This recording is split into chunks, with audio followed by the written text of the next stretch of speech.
Облыс әкімдігінің қолдауымен облыстық мәдениет және туризм басқармасының ұйымдастыруымен Алтын Саха халықаралық анимациялық фильмдер фестивалі өз мәресіне жетті. Жеңімпаздарда марапаттау рәсіміне Түркістан облысы мәдениет және туризм басқармасының бөлім басшысы Мұқағали Кенжетайұлы қатысты. Толығырақ алдағы бейнематериалымызда.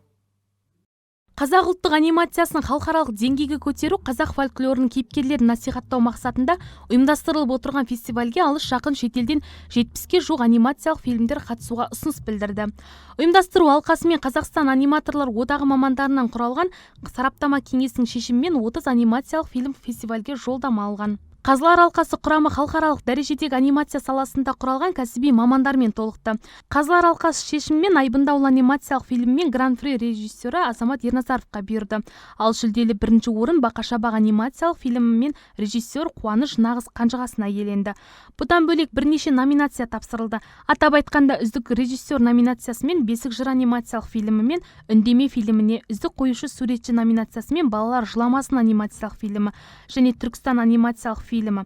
Үздік сценарий номинациясымен Дөңгелекті үй анимациялық фильмімен Оқсыз оқиғасы анимациялық фильмі марапатталды. Ал Балапан телеарнасының директоры Индира Тұрсынбай Қырғызстаннан келген жас режиссер Шыңғыс Асаналиевке телеарна атынан арнайы жүлде тапсырды. Сонымен қатар барлық қатысушыға Сақ кино студиясының директоры, фестиваль ұйымдастырушысы Нұридин Патев алғыс хат табыстады. Шара барысында фестиваль қонақтар қызыл кілемнен жүріп өтті. Сондай-ақ жалпы фестивальдің өту барысынан күнделік бейне фильм көпшілік назарына ұсынылды.